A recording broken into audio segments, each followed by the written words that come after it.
parle. Chaque jour, Charles et Carole vous présentent la leçon de l'école du sabbat.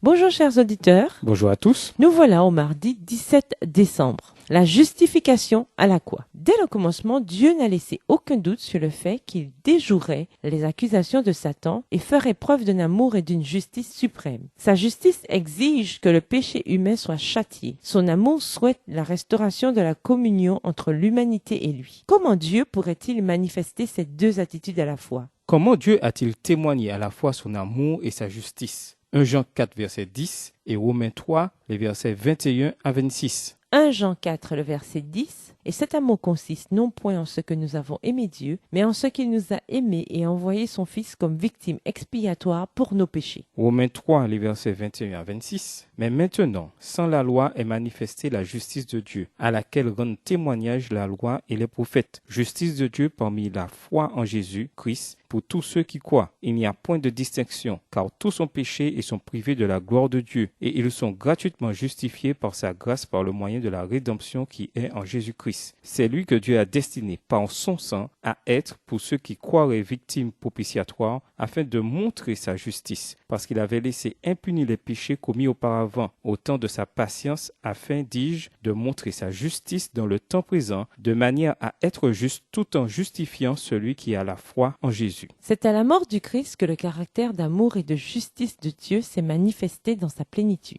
Dieu, dans son amour, a envoyé son Fils en tant que victime expiatoire pour nos péchés. 1 Jean 4, le verset 10, Jean 3, le verset 16. En acceptant lui-même le châtiment dû à la transgression de la loi, Dieu a démontré sa justice. Les exigences de la loi devaient être satisfaites. Or, elles l'ont été à la croix en la personne de Jésus. Par cet acte de justice, Dieu a en même temps révélé sa grâce et son amour, parce que la mort de Jésus était une mort de substitution. Il est mort pour nous, à notre place, afin que nous n'ayons pas à affronter nous-mêmes cette mort. Telle est l'incroyable disposition de l'Évangile. Dieu lui-même a pris sur lui le châtiment que réclamait sa justice, châtiment qui, légitimement, nous revenait. Le passage de Romains 3, les versets 21 à 26, est un joyau biblique sur le thème de la justice divine et de la rédemption en Jésus-Christ. La mort sacrificielle du Christ est une démonstration de justice divine, de sorte qu'il s'est montré juste tout en justifiant celui qui relève de la foi de Jésus. Romains 3, le verset 26. Là encore, la mort du Christ s'inscrit dans l'imagerie du sanctuaire. Au cours des semaines précédentes, nous avons vu que sa mort était un sacrifice parfait et un sacrifice de substitution, et que le Christ lui-même était l'instrument de propitiation. Romains 3, verset 25 dans la version Jérusalem. En bref, les deux testaments révèlent que la mission du Christ se trouvait symbolisée par le service du sanctuaire terrestre. Les habitants des mondes non déchus regardaient avec un intérêt intense pour voir si Jéhovah n'allait pas se lever pour anéantir les habitants de la terre. Or, voici qu'au lieu de détruire le monde, Dieu envoya son Fils pour le sauver. Au moment critique où Satan paraissait sur le point de triompher, le Fils de Dieu vint chargé du message de la grâce divine. Texte tiré du livre Jésus-Christ, écrit par Ellen G. White au chapitre 3 et aux pages 28 et 29.